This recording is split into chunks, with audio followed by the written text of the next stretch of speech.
14 फरवरी 2019। कश्मीर की ठंडी हवा में एक धमाका गूंजा और कुछ ही सेकंड में पूरा देश सन्न रह गया। पुलवामा में सीआरपीएफ के काफिले पर आत्मघाती हमला हुआ। 40 से ज्यादा जवान शहीद हो गए। लेकिन असली कहानी उस धमाके से शुरू नहीं होती। वो शुरू होती है उसके बाद की चुप्पी से। दिल्ली में रात भर लाइटें जलती रहीं, मीटिंग्स हुई, फाइलें खुली, नक्शे टेबल पर फैलाए गए। देश बदला चाहता था, लेकिन बदला सिर्फ गुस्से से नहीं लिया जाता, उसके लिए फैसला चाहिए। और 2019 में जो फैसला लिया गया वो एक ऐसा दांव था जो अगर गलत साबित हुआ तो 2 परमाणु ताकतों के बीच खुला युद्ध छिड़ सकता था। पुलवामा हमले की जिम्मेदारी जैश-ए-मोहम्मद ने ली। हमले का मास्टरमाइंड पाकिस्तान की जमीन से ऑपरेट कर रहा था। दुनिया देख रही थी कि भारत क्या करेगा। कूटनीतिक दबाव, सीमा पर जवाबी फायरिंग या कुछ ऐसा जो पहले कभी नहीं हुआ। दिल्ली में राष्ट्रीय सुरक्षा सलाहकार, सेना प्रमुख, वायुसेना प्रमुख और खुफिया एजेंसियां लगातार बैठक कर रही थीं। इन बैठकों में एक शब्द बार बार गूंज रहा था, एस्केलेशन। यानी अगर हमने एक कदम बढ़ाया तो सामने वाला कितना आगे जाएगा। 1971 के बाद पहली बार ऐसा माहौल बन रहा था जब सीधी सैन्य कार्रवाई पर गंभीर चर्चा हो रही थी।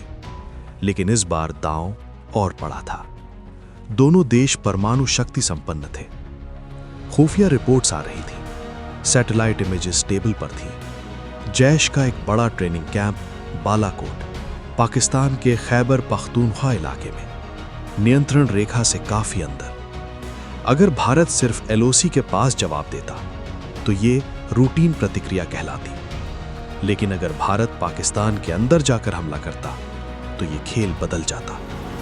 यही था वो हाई रिस्क डिसीजन। भारतीय वायुसेना को सीमा पार भेजना, खुले आसमान में दुश्मन की रडार निगरानी के बीच, और निशाना पाकिस्तान की मुख्य भूमि पर। याद रखिए, ये सिर्फ एक एयर स्ट्राइक नहीं थी, ये एक राजनीतिक संदेश था, एक रणनीतिक बदलाव। अब सवाल था कि क्या पाकिस्तान जवाब देगा? अगर उसने जवाब दिया तो क्या भारत पीछे हटेगा? और अगर कोई विमान गिरा, कोई पायलट पकड़ा गया तो? रात गहरी हो रही थी। 26 फरवरी 2019। मिराज 2000 लड़ाकू विमान तैयार खड़े थे।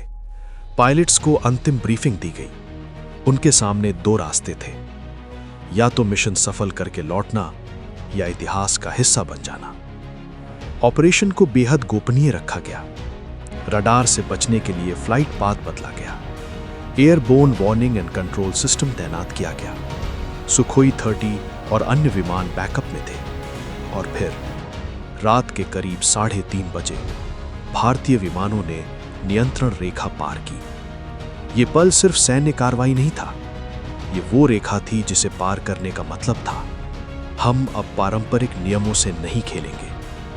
कुछ ही मिनटों में बम गिराए गए। Spice 2000 precision guided munition.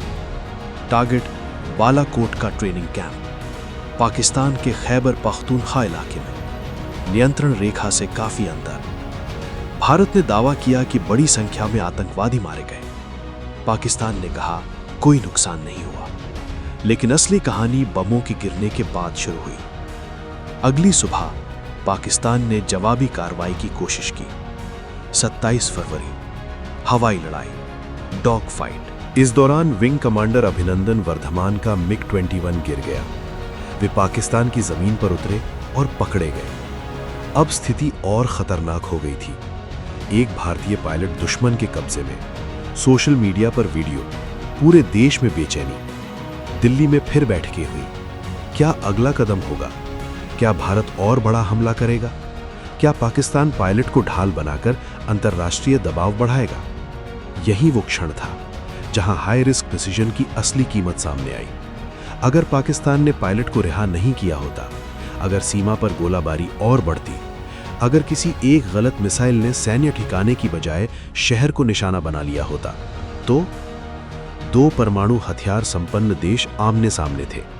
Missile system high alert पर, दुनिया के बड़े देश फोन पर, संयुक्त राष्ट्र नजर रखे हुए। कई विश्लेषकों का मानना था कि स्थिति कंट्रोल्ड एस्केलेशन की थी। दोनों देश अपनी ताकत दिखाना चाहते थे, लेकिन सीमा पार नहीं करना चाहते थे। और फिर 1 मार्च 2019 अभिनंदन की रिहाई की घोषणा हुई। तनाव थोड़ा कम हुआ, लेकिन एक सवाल रह गया, क्या यह सब एक सोचा समझा जोखिम था या किस्मत ने साथ दिया?